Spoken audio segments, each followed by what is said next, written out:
Hi, Nora here.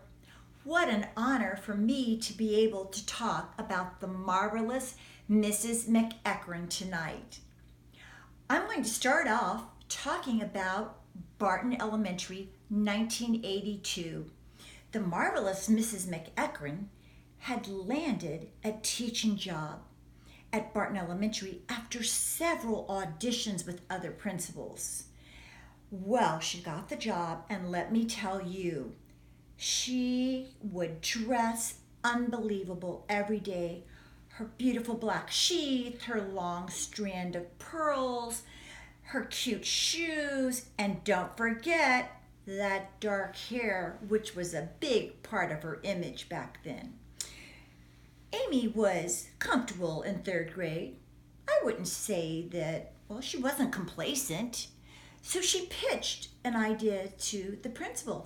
How about I teach a combo fourth, fifth grade so that I can just improve my performance in front of a live audience?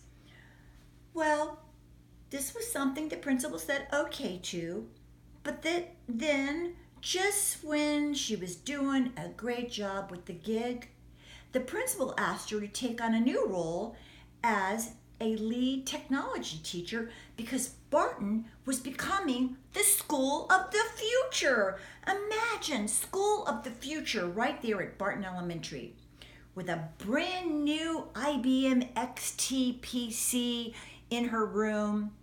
Right away, Amy embraced the technology and she was emailing the principal lesson plans, sending her grades, sending her emails, you name it. Amy was mailing it right up from her room on her computer. What an amazing performance Amy had the day when the governor came. Yes, Governor Martinez and the Commissioner of Education, Betty Castor, came to visit the School of the Future. And you know what? Amy had rave reviews. Amy had an unbelievable vision in 1982. Her vision was a PC on every teacher's desk. Remember, in 1982, a PC monitor and the keyboard took up almost the entire desk. One might think that was the only project the marvelous Mrs. McEachran was working on, but no, don't be fooled. She had another project going, and that was she got pregnant with her second son, Jared.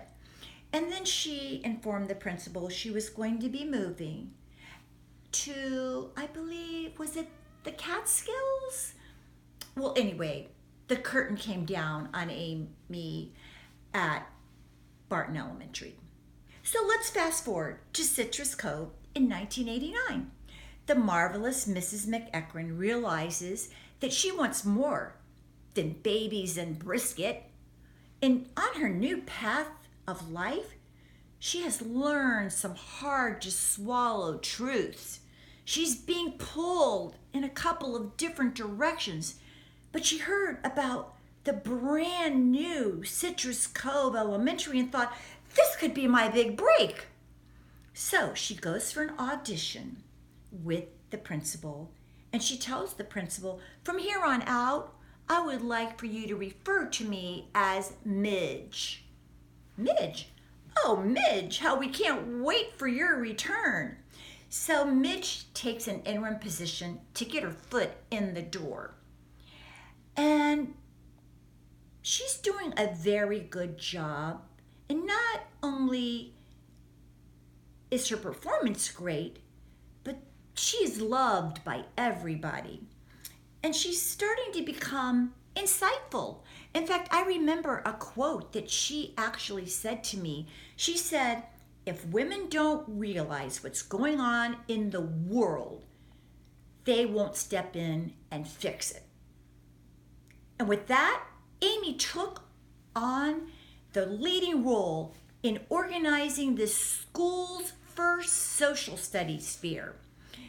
And Let me tell you, that fair was attended by hundreds of people. So Amy and her class, they built a mock Seminole Indian reservation in the room with a hand-built canoe and a tiki hut, a real tiki hut.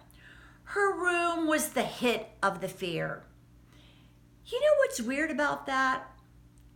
She never disassembled that tiki hut, but on Friday afternoons, she gathered there with some of her other fellow headliners, like Alyssa Sinaway and Connie Hastings Lobdell, and of course, Cheryl Thompson. Because she was so beloved by all, the principal asked Midge if she would take on a new position as the first technology instructor and run integrated, let's say pilot an integrated program where she would be providing individualized instruction, and this was going on in a computer lab. But she was also a resource to the teachers to help them with their computers and their classrooms. So oftentimes, Amy would be called down to someone's room because the computer wouldn't work. And when Midge got there, usually the first thing she noticed, and she would say to the teachers, is, "You have to plug in the computer for it to work, for God's sakes." This was a common problem. Well, IBM read Midge's Bafo reviews, and they were blown away, and they offered her a job with their touring company, and she accepted, and the curtain falls on her career at Citrus Cove.